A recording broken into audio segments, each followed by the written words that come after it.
Hello everyone. In this video lecture, we are going to study excretion and osmoregulation.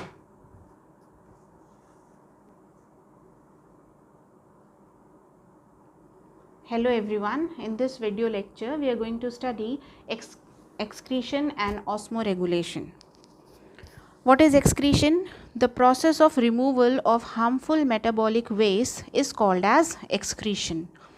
And what is osmoregulation? The maintenance of water and ionic content in the body is called osmoregulation. Wherever the word osmo comes, it is always related to water.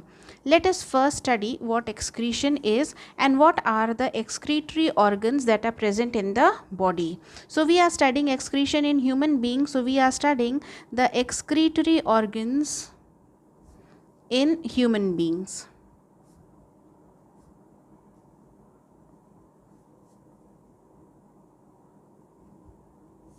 There are major 4 types of excretory organs. The first is lungs, second skin, third is liver, and fourth are kidneys. The first 3 are called as accessory excretory organs, and this is the primary excretory organ. The lungs removes carbon dioxide, which is a harmful metabolic waste which is produced during respiration. So lungs are responsible to remove the unwanted gas from the body. The skin removes several types of substances like lactic acid, some amount of NaCl which we call as sodium chloride, urea which is dissolved in sweat, some amino acids also. The liver produces urea. Inside the liver, the hepatic cells are present and the urea is produced in the liver. And kidneys are the primary organs which are helpful in removing the urea. In liver, it is produced, but kidneys remove the urea.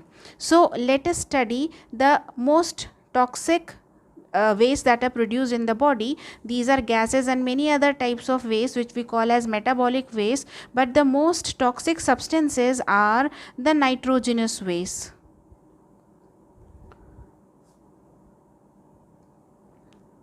There are major 3 types of nitrogenous waste: ammonia,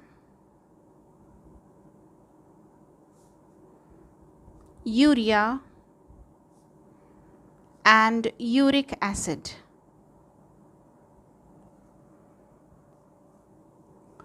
Ammonia is highly toxic. Urea is less toxic, and uric acid is the least toxic of all. Ammonia, being highly toxic, requires immense amount of water. A good quantity of water is required for the removal of ammonia. So for removal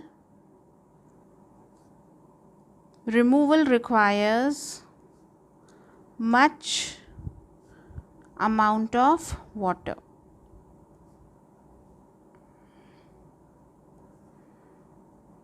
Urea does not require that amount of water. It requires lesser amount of water than ammonia.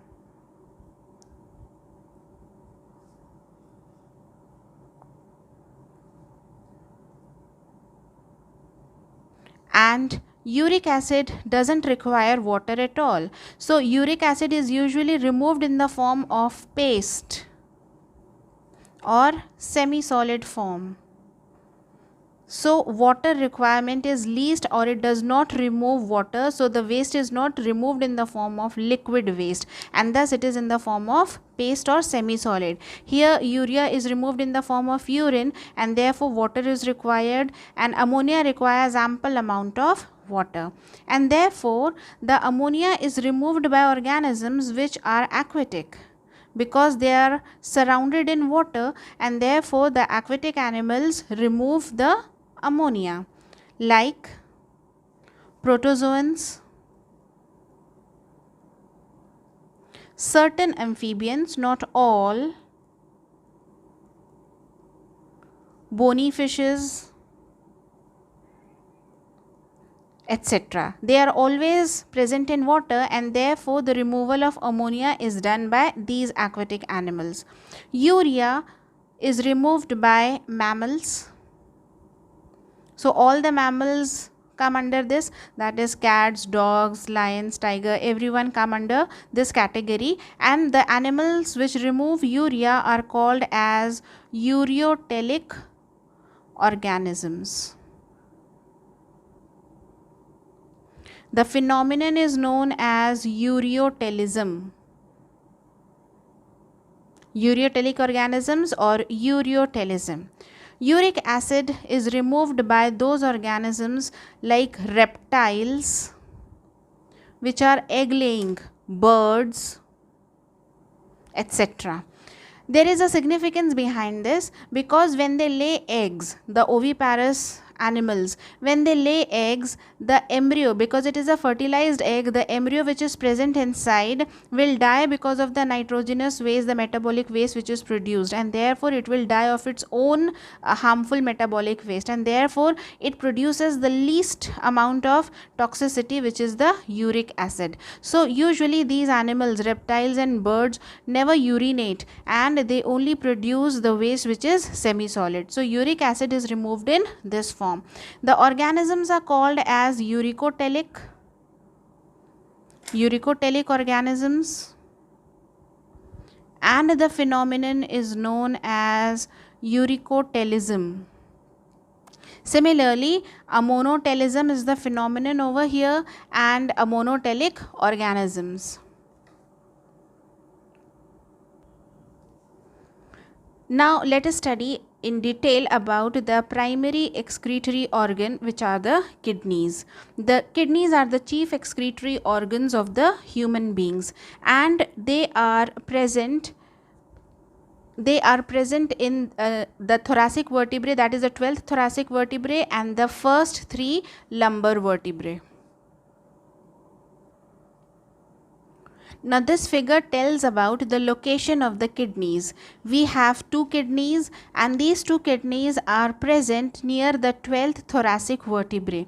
These are present on either side of the vertebral column. The vertebral column is this, and these are the ribs. Essentially the last 2 pairs of ribs, the 11th and the 12th pairs of ribs, which we also call as floating ribs, protect the kidney, but it is present just near the 12th thoracic vertebrae, and it is near the first 3 lumbar vertebrae. So it occupies this much space. It is almost 4 to 5 inches in length. So it is occupying this much space between the 12th thoracic vertebra and the first 3 lumbar vertebra, and the protection is provided by the 11th and 12th pairs of ribs.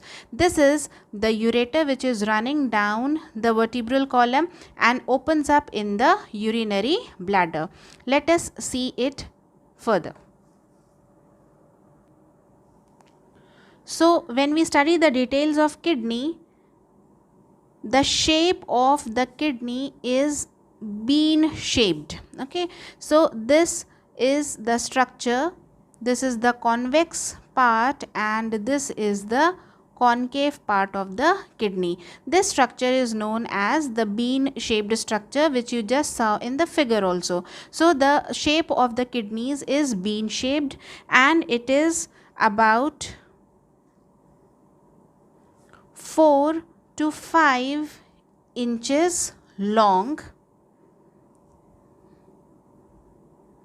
and the weight of the kidneys is around 120 grams to 160 grams in male, and it is lesser, around 120 grams to 150 grams in female, because the body volume is smaller in females, and therefore the size and the weight of the female's kidney is also smaller.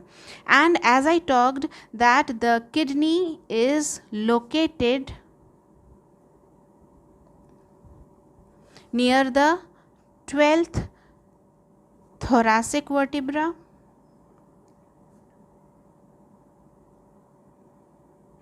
and 1/3 lumbar vertebra. While if you talk in general, they are present on either side of the vertebral column on the posterior side of the body. They are not present on the front side, but they are present on the posterior side of the body on either side of the vertebral column in the lower abdominal region. But to be precise, this is the location of the kidney.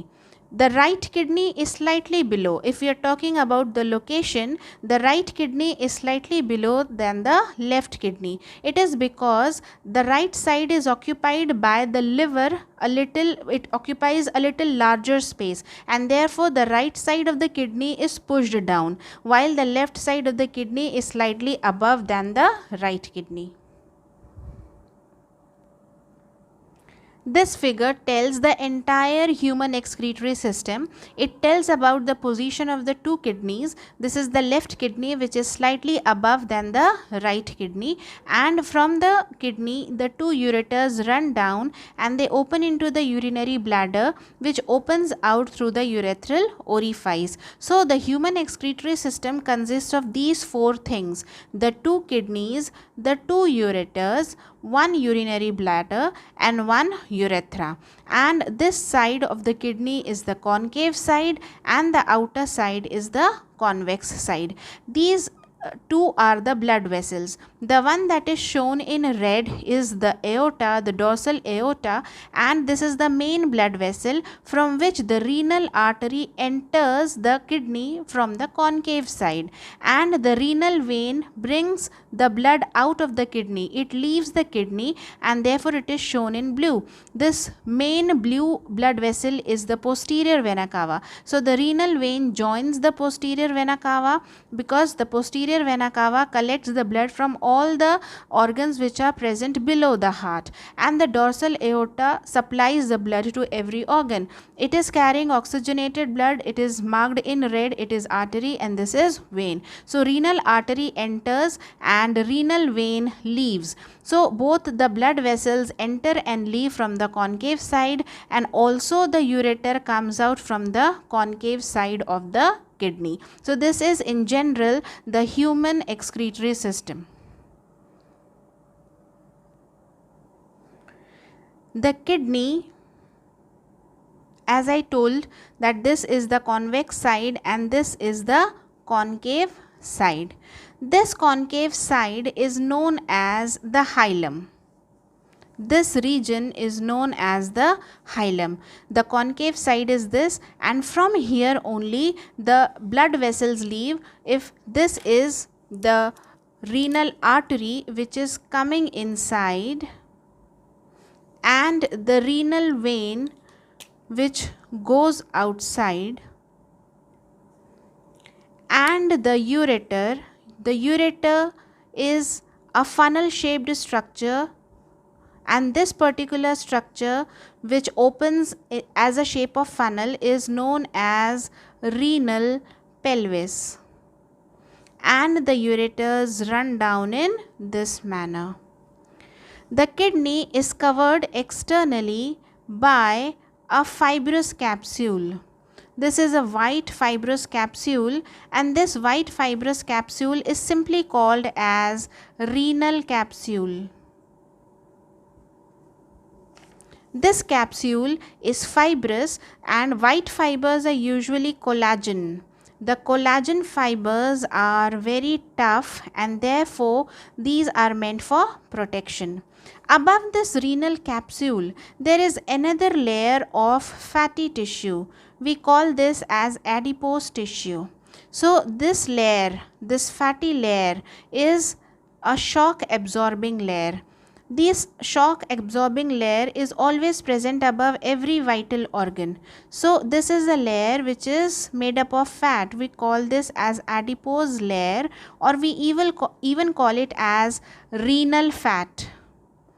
So this layer is called as renal fat or adipose layer, and above this is one more layer which is called as renal fascia. And this renal fascia connects to the posterior wall of the abdomen. So it is actually having three outer layers. The immediate layer which covers the kidney is the renal capsule. So this is the first layer. Then the second layer, which is a bit thick, is made up of fat, which is called as renal fat or adipose layer. This is the second layer, and the outermost layer is the renal fascia, which connects to the abdominal wall on the posterior side of the human body. So these are the three outer layers. This is the ureter which runs down. Now this funnel shaped structure opens up and is having many more further branching. We will be studying it when we study the LS of the kidney. Right now we will just discuss about the external structure. The ureters are around 30 centimeters in length, and it is lined by an epithelium called as transitional epithelium.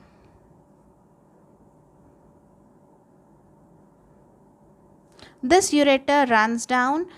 I am drawing just one kidney. The other kidney is also in the same manner, and the ureter comes down like this. And the ureters enter into the urinary bladder from the sides. It is so that it enters from the sides. There is no backflow of the urine. When there is an angular opening like this, there is no possibility of the backflow of the urine, because there is no sphincter muscle as such to prevent the flow. And this is here, the ureters bring down the urine in this direction, and this is the urinary bladder.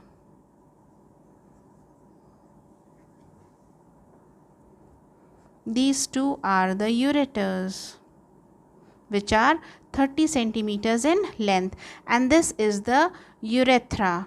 The urethra is longer in males and is smaller in females. So there is an opening over here for the urethra also. So this is a particular place where there are three openings, each of the ureter and also of the urethra. So there is a tri-opening structure over here inside the urinary bladder. The urinary bladder is an elastic pouch, and therefore it can hold less urine, even more urine. So all the urine comes and accumulates over here, and then the urine is removed out from the urethra by a process known as micturition. Micturition is the process of removal of urine out from the urethral orifice.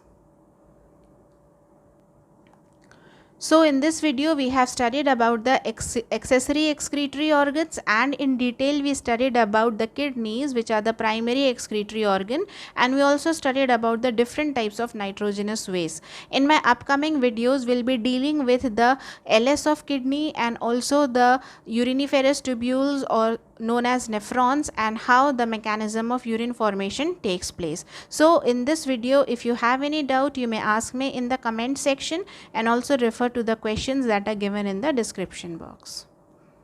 Thank you.